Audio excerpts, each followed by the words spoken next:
right, so today we're going to talk about the early Supreme Court, and we're going to try to go quickly, but there's a lot of important material here. So make sure you understand this stuff, because some of the test questions are definitely about this. Before we're done with this, you should be able to explain how the Supreme Court strengthened itself and the federal government as a whole in the early 1800s. Now, before we talk about that in particular, I think I mentioned this in the last video, but I want to make sure you understand there are two entirely different ways to understand the Constitution. You can understand it very strictly, which means that you should read the Constitution literally. What it says is all you can do. If it doesn't say it, you can't do it. That is strict interpretation or strict construction of the Constitution. The other option is loose construction. That means that you can read it a little more flexibly. Okay?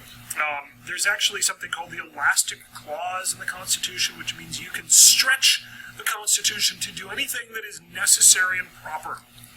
Now, there's a lot of debate about what does that mean, what is necessary and what is proper, and who gets to decide that. But if you focus on looking for lots of things to stretch through there, you would be a loose constructionist or loose interpretationist of the Constitution. Now, it's important to know that because these debates led to some very big arguments in the early days of the United States. We're going right back to Hamilton and Jefferson again. One of the arguments they had was that Hamilton felt like we should support the British. We should reopen trade with them because we traded a lot with them in the past. They're our mother country. So, of course, we ought to open things back up again. Jefferson, on the other hand, had a very different idea. He said, you know what? We fought a war against the British. We don't need to trade with them because France would love to help us out. But France is having a revolution right now, so we probably ought to send some troops over to help them put down the revolution. After all, they're like a Bill of Rights. They helped us at the Revolutionary War. They can be our new buddies. Well, because of that, a lot of French people came to the United States, and they liked Jefferson and his party, which was the Democratic Republicans. Now, the Federalists hate this. They don't want people coming into the country who disagree with their idea about how life ought to work. And so the Federalists, who are in power in many states and in the federal government, they pass some laws called the Alien and Sedition Acts. Now, these are not aliens like little green men with antennas. These are aliens like foreigners. And sedition just means you're speaking out against the government. So what actually happens, they're laws passed by the Federalists. These give the government power to arrest people who are speaking out against the government. And if they're foreigners, they can deport them if they decide that they're dangerous. Well, anybody who said the Federalists are jerks, according to this law, would be considered dangerous and they would be deported. Now, you might be thinking, wait, don't we have freedom of speech that we guarantee people in this country? The answer is yes. And so you get a couple, let me back up. It's mainly used to deport visiting Frenchmen who don't like the Federalists. A couple states in particular who are largely occupied by Democratic Republicans, Kentucky and Virginia, say these laws are unconstitutional. We are not doing that stuff. Okay? We are not going to enforce these. We're just going to ignore them. Okay? We'll use a word later. The word is nullify. We're going to treat it like it's nothing. And this leads to even more debate. Can Virginia and Kentucky do that? Hamilton says, absolutely not. The federal government has the power. We have federal sovereignty. So no, they can't. They don't have the power to declare laws unconstitutional. And Jefferson says, yes, they do. Those laws are only passed because you guys want to get rid of Frenchmen who support us. They're politically motivated. Virginia and Kentucky shouldn't have to do these things. So who does have the power then to declare laws unconstitutional? Is it the states? Is there somebody else? Can laws be declared unconstitutional? Well, that's what we need to talk about. Okay, so just kind of press pause on this question for a minute, because at the same time, something completely different is happening that will dovetail with it a little bit later. The Supreme Court. You should know that the Supreme Court is not, it's mentioned in the Constitution, but the Constitution does not go on in length about what it's going to look like. It just says Congress is going to establish a court. It's going to establish the federal courts. There's a lot that it doesn't say, and so Congress creates it, and the first judges don't accomplish a whole lot. They don't even have a building to meet in until like the early 1900s, I believe. So at the beginning, they're going from town to town. They kind of would, ride circuit around to deal with issues between states. They just don't get a whole lot done until John Adams, who is a Federalist, points this man. This guy's name is John Marshall. And John Marshall is a big deal because he believes that the courts ought to be more than just these guys who ride from town to town waiting for some, lawsuit between the states. And because Supreme Court justices are appointed for life, the appointment of John Marshall is a big deal because even after Adams is gone from the presidency, even after he dies, John Marshall will still be there. He's going to continue to influence things for a long, long time. Adams's choice is going to have a lot of lasting repercussions.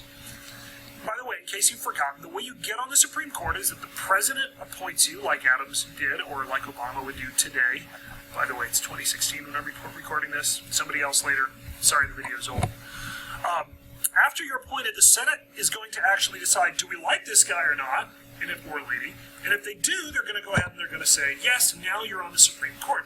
And then you're there for life. Okay, that's one of the ways we have checks and balances. So the president and the Congress, at least the Senate, decide who's going to be on the judicial branch. So now when the Marshall Court takes over, starts being run by Marshall, I should say. When that happens, all of a sudden we have this weak federal court that we're going to inject with like a super soldier serum. See what I did there? And now this weak branch is going to be very, very strong. In fact, if you don't remember anything else about Marshall, remember this. Marshall greatly strengthens the federal government, and specifically the Supreme Court, because he's a Federalist, or at least he was appointed by a Federalist, so it's fair to assume he believes in a strong federal government. Okay? Now, this is a long, complicated court case. Marbury versus Madison. Very complicated, a little bit technical if you want to know that. There's this information. Happy to talk to you about it more one-on-one. But for our purposes, what you need to know is that there is a court case where John Marshall is having a really hard time making a decision because he thinks that a law that he has to decide, he's supposed to decide, is this issue in front of him, is this something that we should vote in favor of or against? And Marshall actually says, you know what, I don't even have the right to rule on this thing. And again, I know you're complicated here. I'm trying to simplify it and make it more complicated.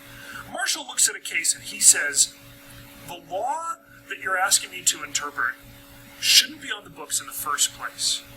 This law is unconstitutional. Now, we call this judicial review. What we mean by that is that the judges, judicial, get to review a law and decide, do we like it, thumbs up, or do we not like it, thumbs down? And if it's thumbs down, we can totally get rid of this law. We can pitch it out. It is no longer a valid law. So you remember the question of, can Kentucky and Virginia decide if a law is or isn't constitutional? Well, the Marshall Court has decided that the people who can decide that, those are actually the members of the Supreme Court with this power of judicial review. This is a big deal. Okay, so you don't need to know the details of Marbury versus Madison. I'm sorry I even mentioned it. I'm sure you're a little confused now. Don't worry about that.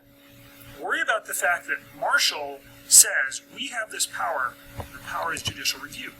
Okay, so this is going to make the Supreme Court very strong and the federal government very strong. So how does it make the federal government strong? If South Carolina passes a law that the federal government doesn't like, it can say your law is unconstitutional and your law is null and void. It's a big deal. Okay. Even when the Federalists aren't in power anymore, Marshall continues strengthening the federal government. Now, I'm going to blanket right there. I'm going to talk to you for just a minute. Oops, I think I disappeared. There we go. If you look at your notes, there are 3 Supreme Court cases down at the bottom of those notes. Okay? Those are 3 court cases, or maybe there were 4, that could show up on a test. Now, I don't include them in the notes because if you know that every time Marshall makes a decision, his decision is going to strengthen the federal government, or the courts, or both, then you should be just fine. Okay? So, for example, one of the court cases that's mentioned there is Gibbons versus Ogden. Gibbons versus Ogden is a case where basically the United States government says we have the power to where the court declares we have the power to regulate trade between the states. The states can't do it, we can do it. Okay, now, if you saw that on a multiple choice test, there's a really good chance that some of the options would say things like, option number 1, it had gave the states the power to regulate trade. Option number 2 gave the federal government the power to trade or regulate trade. Always go, if it's the Marshall Court, always go with the one that gives the federal government more power. If it says states have the power to regulate it, the federal government doesn't, that actually would take power away from the federal government, and that is not the right answer. Okay. If you say, I don't know if I can keep that straight, I need some specific cases, then look at the ones that I've listed on that page and you should be fine. Okay? All right. That is it for Standard 1. If you're watching this, if you're at home, or if you're just watching this on your own, this is a good time to remind you that Standard 1's test is coming up really soon. So if you have any questions, let me know. You can email me as always at ngallion@grewmiddlecollege.org. There are bonus points up on USA Test Prep for many of you if you've not taken those yet. And of course the Brainscape note cards if you haven't done those. Anyway, anything I can do for you, let me know. I'm happy to help you. Hope this is helpful to you. See you next time.